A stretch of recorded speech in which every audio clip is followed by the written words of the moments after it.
लो जी वधिया व्यापार ते कमाल दे व्यापार आ। ਉਹ ਵੀ ਦੇਖੋ ਚੈੱਕ ਕਰੋ ਸਮਾਨ ਤਿਆਰ ਹੋ ਰਿਹਾ ਵਾ।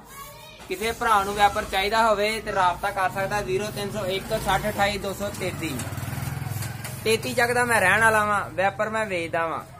व्यापार बड़ा मजबूत है। एक बारी ਤੁਹਾਨੂੰ ਲੈਣਾ ਪੈਣਾ ਵਾ ਤੇ ਲਾਈਫ ਟਾਈਮ ਹੈ व्यापार ਦੀ ਗਾਰੰਟੀ ਆ ਤੇ 2 ਸਾਲ ਬਾਅਦ ਰਬੜ ਘਸ ਜਾਵੇ ਆ ਰਬੜ ਹੀ ਘਸੇਗੀ 2-3 ਸਾਲ ਬਾਅਦ ਸਿਰਫ ਇਹ ਰਬੜ ਹੀ ਘਸੇਗੀ ਇਹਦੀ ਇਹ ਜਿਹੜੀ ਤੇ 2 ਸਾਲ 3 ਸਾਲ ਬਾਅਦ ਜਿਹਦਾ ਵੀ ਘਸ ਜਾਵੇ ਤੇ ਅਸੀਂ ਪਾ ਦਾਂਗੇ 50 ਰੁਪਏ ਦੀ। ਤੁਹਾਨੂੰ ਜੇ ਲੈਣਾ ਹੋਵੇ ਤੇ ਮੇਰੇ ਨਾਲ ਰਾਬਤਾ ਕਰ ਸਕਦੇ 0301 60 28 233 33 ਜਗ ਦਾ ਮੈਂ ਰਹਿਣ ਵਾਲਾ ਵਾਂ। व्यापार मैं ਵੇਚਦਾ ਵਾਂ। किस ਨੂੰ ਚਾਹੀਦਾ ਹੋਵੇ ਤੇ ਰਾਬਤਾ ਕਰੇ। ਅੱਲਾ ਹਾਫਿਜ਼।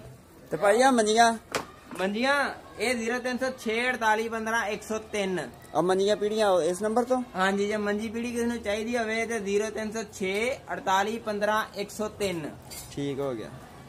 ਤੇ व्यापार ਦੀ ਲਾਈਫ ਟਾਈਮ ਗਾਰੰਟੀ ਆ। ਠੀਕ ਟੁੱਟ ਜੇ ਤੇ ਸਾਡਾ ਨਾ ਟੁੱਟੇ ਤੇ ਰਾਣੇ ਤੁਹਾਡਾ। ਚੰਗਾ ਜੀ ਠੀਕ ਹੈ ਜੀ ਤਿਆਰ ਹੋ ਭਾਈ। व्यापार ਹੈ ਕਿੰਨੇ ਦਾ? ਇਹ 650 ਦਾ।